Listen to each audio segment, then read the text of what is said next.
아멘. 좋으신 주님을 찬양합니다. 우리 좌우앞된 분들과 인사를 나눕니다. 반갑습니다. 환영합니다. 축복합니다. 예, 이 목요일 아침 오늘도 주님께서 우리 하루를 넉넉하게 살 수 있는 은혜와 사랑을 충만하게 부으실 줄 믿습니다. 우리 그런 기대를 가지고 역대하 25장 오늘 첫 시간 13절까지 함께 보도록 하겠습니다. 오늘 말씀은 아마샤, 그러니까 요아스의 아들이죠. 아마샤가 이제 왕위에 등극을 하고 그리고 이제 통치를 펼치는 그런 말씀을 이제 기록하고 있습니다. 아마샤는 나이 25살에 이제 왕위에 오르게 됩니다. 아버지 요아스가 갑작스럽게 이제 부상을 당해서 전쟁에 나가서 부상을 당하고 그리고 그 신하들에게 의해서 처참하게 죽게 되죠. 뭐에 맞아 죽었는지는 나오지 않았습니다만은 칼에 맞아서 이제 죽었다 이렇게 보이는데 그렇게 이제 쳐죽임을 당합니다. 쳐죽임을 당하고 그리고 이제 갑작스럽게 이제 왕위에 오르게 되죠. 25살 청년의 나이에. 그리고 몇 년간 통치를 하냐면 29년 동안 이제 나라를 다스리게 됩니다. 그러면서 여러 가지 공적도 세우고 여러 가지 실정도 하는데 오늘은 이제 공적을 세운 장면을 이제 같이 보도록 하겠습니다. 자기 아버지가 신하들에 의해서 칼에 맞아 아니면 뭐에 쳐죽임을 당했다. 이제 아들이 이제 왕이 되고 가만히 볼 수가 없죠. 가만히 둘 수가 없습니다. 왕을 죽인 자는 어떻게 되는 겁니까? 반역이죠. 역적입니다. 그래서 역적은 당시에 벌써 이게 2000년도 훨씬 더 된 그런 일 아니겠습니까?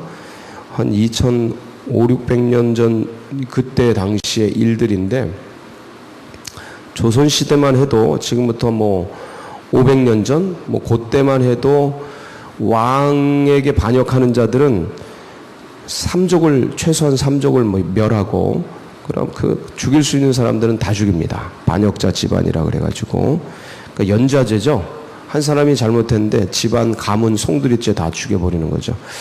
그런데 이제 모세 율법에 보면 자기 죄는 자기가 감당한다. 이런 이제 그 부모의 죄로 자식에게, 자식의 죄로 부모에게 이렇게 연좌하지 않는다, 전가하지 않는다. 이런 말씀이 있는데 이 말씀을 이 아마샤가 기억을 하고 지키게 됩니다.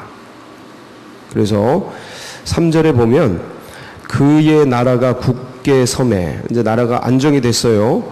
그의 부왕을 죽인 신하들을 죽였으나 근데 4절 그의 자녀들은 죽이지 아니하였으니 이는 모세 율법에 기록된 대로 함이라. 그러니까 지금 아마샤가 뭘 따라서 이 통치를 했다는 말씀을 하고 있는 거예요.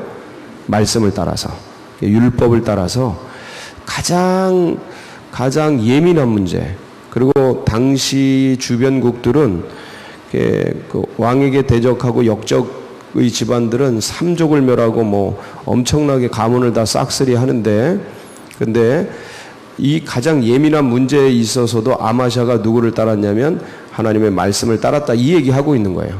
그러니까 젊어서 주님을 잘 따랐다 이 얘기를 하고 있습니다. 그래서 하나님이 이제 돕는데 어떻게 도왔느냐 5절 보니까 전쟁을 준비합니다. 전쟁을 준비해요. 에돔족 속하고 그 남유다의 밑에 지역으로부터 동편으로까지 이렇게 포진해 있는 에돔 지역, 에돔 사람들하고 전쟁을 하려고 이제 군사를 일으켰습니다. 남유다에서 몇 명을 일으키냐면 30만 명을 일으켰어요. 근데 숫자가 좀 부족한 것 같아요. 그래서 북이스라엘에서 10만 명을 용병을 샀습니다. 얼마를 주고? 6절 한번 볼까요? 시작. 또 은 100달란트로 이스라엘 나라에서 큰 용사 10만 명을 고용하였더니 은 100달란트는 제가 대략 계산을 해보니까 지금 돈으로 한 1000억 원 정도 되는 것 같아요. 1000억 원. 굉장히 많은 돈이에요. 1000억 원 정도 되는데 그래서 10만 명을 이제 고용을 했어요. 고용을 해가지고 어떤 사람이 근데 이제 전쟁에 나가려고 40만 명 데리고 전쟁에 나가려고 그랬더니 7절 어떤 하나님의 사람이 일어납니다. 그래가지고 아마샤에게 뭐라 해요. 뭔 내용이냐면 7절에 보겠습니다. 어떤 사람이 하나님의 사람이 아마샤에게 나와서 이르되 왕이여 이스라엘 군대를 왕과 함께 가게 하지 마옵소서. 여호와께서는 이스라엘 곧 에브라임 자손과 함께 하지 아니하시나니. 자, 북이스라엘에서 용병 10만 명을 샀는데 한 1,000억 원을 들여서 전쟁에 승리하려고. 근데 이제 하나님의 사람이 어떤 하나님의 사람이 이름도 알려지지 않았어요. 어떤 하나님의 사람이 북이스라엘과 함께 하지 말자. 용병 그거 데리고 가지 말자. 왜냐면 북이스라엘은 하나님 앞에서 이 타락한 민족 아니냐.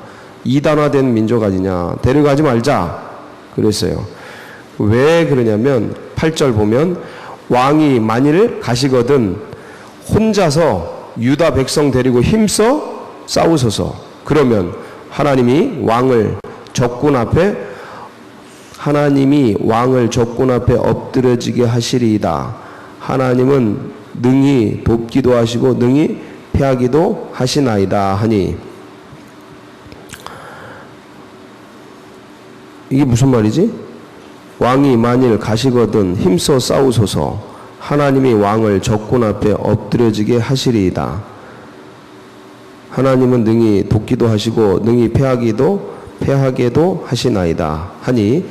이 내용은 분명히 왕이 에돔 족속을 어떻게 하겠다는 거예요. 이기게 하겠다는 거예요. 근데 용어가 좀 이렇게 돼 있는데 의미적으로는 하나님이 왕을 도와서 적군들을 다 엎드려지게 하겠다 그런 뜻입니다. 자, 그런데 이제 아마샤가 아니 이게 말이 됩니까? 9절 할 말이죠. 9절 한번 볼까요? 아마샤가 하나님의 사람에게 이르되 내가 100달란트를 이스라엘 군대에게 주었으니 어찌할까? 하나님의 사람이 말하되. 자, 보세요. 아마샤가 아니 이미 100달란트를 북이스라엘에게 줬다. 1,000억 원을 주고 용병을 사왔는데 이걸 이제 와서 이런 얘기를 하면 어떡하냐 이 얘기예요. 자, 이럴 때 되게 곤란합니다. 이때 되게 곤란해요. 일은 이미 추진이 됐어. 삶은 벌어졌어. 사건은 발생했어. 근데 이때 하나님의 사람이, 뜻 있는 사람이 이건 아닌 것 같습니다. 이거는 해서는 안 될 일 같습니다. 아니 하기 전에 말하든지. 그렇죠? 일을 추진하기 전에 말하든가 의견을 하려면 피력을 하려면. 왜 일이 된 다음에 돈을 쓴 다음에 사건이 진행된 다음에 의견이 모아가지고 어떤 행정일이 진행된 다음에 이런 얘기를 하냐고요. 꼭. 참 이럴 때는 힘들어요. 아무리 좋은 얘기를 해도 이런 때 다른 의견을 개진하면 굉장히 힘듭니다. 근데 아마샤가 어떻게 합니까? 아마샤가 어떻게 해요? 군대를 보내버립니다. 이거 대단한 거예요. 이거 엄청난 결단이에요. 자, 그런데 아마샤가 믿은 건 뭐예요? 지금 숫자가 모자라서 군대 용병을 사왔단 말이에요. 적군과 대결을 하려면, 원수마귀와 대결을 하려면 내 믿음 갖고 안 된다면 옆에 있는 사람 같이 협력해서 같이 중보기도도 같이 합심해서 도와서 이렇게 해야 하는 거 아닙니까? 그런데 그래서 모자라가지고 좀 도움을 청해가지고 그랬는데 하나님의 뜻에 안 맞는 거예요. 하나님의 뜻에. 그래서 하나님의 사람이 그거 안 맞다. 돌려보내라. 다 일이 되고 진행되고 돈도 쓰고 사람도 오고 그 사람들이 전쟁하러 왔는데 민망하단 말이에요. 그냥 돌려보내는 게 굉장히 쉽지 않은 결정이죠.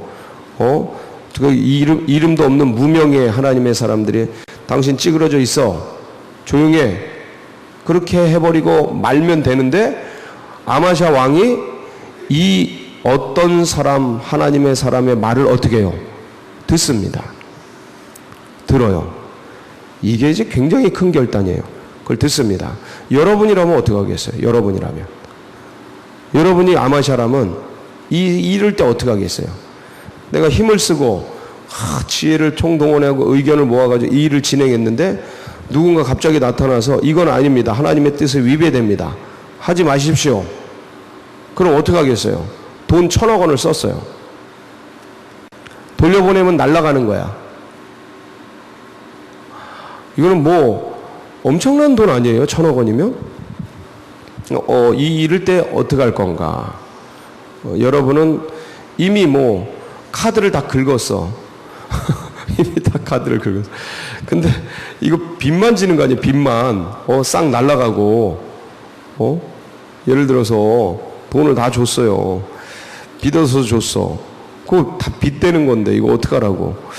그래서 이때 믿음이 필요해요. 이런 결정을 할 때는 믿음이 필요해요. 굉장한 믿음이 필요해요. 하나님의 사람이 뭐라 그러냐면 여호와께서 능히 이보다 많은 것을 왕에게 주실 수 있나이다. 할렐루야. 예, 이 얘기를 해요. 내가 지금 100달란트 썼다. 1,000억 원을 썼는데 이 이스라엘 군대 이거 보내면 어떡하냐. 지금 군 전쟁도 해야 되고 그리고 돈도 썼다. 당장 재정에 지칠 뿐만 아니라 전쟁에 패하면 이거는 국가적인 손해 정도가 아니고 나라가 망할 수도 있는 엄청난 일 아닙니까? 그렇죠? 이렇게 돼 있는데 어떻게 되냐? 네? 이 얘기가 참 놀라운 말씀이에요. 하나님의 사람이 말하되 여호와께서 능히 이보다 많은 것을 왕에게 주실 수 있나이다. 그러니까 나도 모르게 안 좋은 일을 했어. 하나님이 원치 않는 일을 했어요. 용병을 사왔어. 북이스라엘 용병.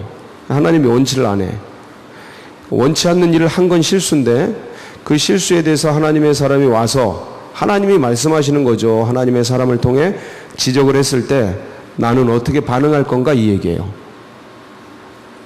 내가 삶을 사는데 나도 모르게 그 하나님이 원치 않는 삶을 살아왔어요. 그게 재정적인 부분이든 뭐 관계적인 부분이든 자녀 훈육에 대한 부분이든 뭐 사업과 일이든 이 세상의 논리를 따라서 이렇게 살아왔어. 나도 모르게 그냥 살아왔어. 근데 어느 날 하나님이 와서 그걸 지적해. 말씀으로 부흥 강사가 목사님이 어떤 말씀을 읽는데 팍 찔려 말씀을 하셔요. 그때 그 삶을 돌이키는 게 쉽겠느냐 이거죠. 그냥 진행해 버리면 되는데 그 삶을 돌이키기가 쉽냐? 여러분 쉽지 않습니다. 여러분 쉽지 않습니다. 제가 지금 시간이 없어서 말은 못하는데 경제적인 부분, 재정적인 부분, 크리스찬들이 얼마나 무너져 있는지 쉽지 않습니다. 여러분 이 얘기하면 제가 지금 재정 강의를 하고 있는데 그런 부분 얘기하면 정말 쉽지 않습니다. 근데 그걸 잘못됐다고 얘기하고 예를 들어 이 나라 이 정부 통일에 대해서 사상에 대해서 제가 무슨 얘기를 하면 여러분 굉장히 어렵습니다. 그거 돌이키는 게. 그래서 어느 수준에서만 제가 얘기를 해요. 어느 수준에서만. 딱 받아들이기 좋은 수준에서만 한 걸음 앞에 것만 얘기 드립니다. 근데 그것조차도 만만치가 않아요. 만만치가 않습니다. 그 얘기를 던졌을 때 내 삶의 경제적인 부분이 잘못됐다. 이건 타락한 자본주의 속에서 우리도 모르게 이 시대 가운데 만몬이 장악한 영 속에 우리도 모르게 물들어 있는 거 그거 고쳐야 된다 얘기를 하면 그게 뭐 대출 끌어다 쓰고 뭐 카드 갖다 쓰고 이렇게 하는 삶에 이게 딱 잘못됐다고 얘기하면 이걸 바꾸는 게 쉽냐? 결코 쉽지 않다니까요. 이미 나갔는데 뭐 다 이미 몇 달치가 다 나갔는데 뭐 1,000억 원이 나갔는데 이걸 돌이키는 게 쉽냐? 결코 쉽지 않습니다. 그냥 그 어떤 익명의 사람을 없애 죽이는 게 편해요. 무시하는 게 편해요. 그런 말씀 들어와도 무시하고 지나가는 게 편해. 이거는 그런 말씀 아니야. 그냥 지나가는 게 편해요. 근데 아마샤는 그걸 듣는다는 거예요. 이게 굉장한 믿음이에요. 굉장한 믿음. 이게 그 역적질한 신하만 죽이는 율법을 말씀을 따르고 이렇게 한 이런 거랑 똑같은 거예요. 이게 굉장히 힘든 일들을 이 아마샤가 한 거예요. 그 뭐냐? 하나님의 말씀이 이것보다 더 왕에게 주실 수 있나이다. 이 말씀을 딱 잡은 거죠. 그러니까 보내지 그냥은 못 보냅니다. 말씀에 마음에 확신이 없는 한 어떻게 보냅니까? 재정은 지출이 됐고 군사가 떠나면 모자라는데 이 적은 군사를 가지고 적과 싸워서 이길 수 있는 확신이 있어야지 가는데, 그건 뭐냐면 하나님이 여호와께서 능히 이보다 많은 것을 왕에게 주실 수 있나이다. 이 얘기는 뭐예요? 전쟁에서 승리하고 전리품이 1,000억 원보다 더 많게 하실 겁니다. 이게 믿어져야 그 행동을 하는 거죠. 그래서 믿음으로 사는 삶을 살아야 돼. 믿음으로 사는 삶. 이게 제일 밑바닥이에요. 하나님의 나라는 믿음으로 사는 삶을 기반으로 어떤 일들을 해나갈 때, 문제가 생길 때, 어려움이 봉착할 때, 괴로운 일이 생길 때 이 믿음을 붙잡고 이 현상 너머에서 역사하는 하나님을 믿고, 믿음은 바라는 것들의 실상이요 보이지 않는 것들의 증거니라. 그 증거와 실상을, 실제를 믿음으로 보면서 현실 너머의 것들을 보면서 돌진해 나갈 수 있는 이 파워가 있어야 되는 거예요. 이 믿음, 이 믿음의 에너지, 믿음의 에너지가 있어야 되는 거예요. 이 아마샤가 이걸 딱 붙잡은 거예요. 여러분도 붙잡기를 바랍니다. 여러분을 가리는 게 뭐 있어요? 여러분 삶의 환경에서 여러분의 눈을 가리는 게 뭐가 있어? 복음의 광채를 가리는 게 뭐가 있어요? 그거 딱 예수의 이름으로 끊어내고, 그게 나이예요? 그게 어떤 거예요? 그게 재정이에요? 그게 어떤 거야? 그 삶의 어떤 환경과 상황이 여러분의 눈을 자꾸 가려요. 믿음으로 사는 삶의 눈을 자꾸 가립니까? 그걸 나사렛 예수의 이름으로 딱 끊어내고 믿음을 딱 붙들고, 하나님은 능히 이거보다 더 주실 수 있느니라. 재정적인, 경제적인, 아니면 뭐 군사적인, 자녀의 문제, 여러 어떤 것들도 그럴 수 있는 분이 하나님이신 것을 믿고 나가시기 바랍니다. 그러니까 아마샤가 그걸 붙들었어요. 그랬더니 승리하잖아요. 승리하고, 그리고 에돔에서 전쟁에 승리하고 전리품을 가득 가지고 고국으로 돌아와서 하나님께 영광 돌리는 그런 아마샤가 되었습니다. 여러분의 오늘 하루의 삶이 그리 되길 축복합니다. 같이 기도하시겠습니다. 말씀을 딱 붙잡으세요. 하나님의 사람이 말하되 여호와께서 능히 이보다 많은 것을 우리 성도님에게 주실 수 있나이다 하고 내 레마의 말씀으로 딱 붙잡으세요.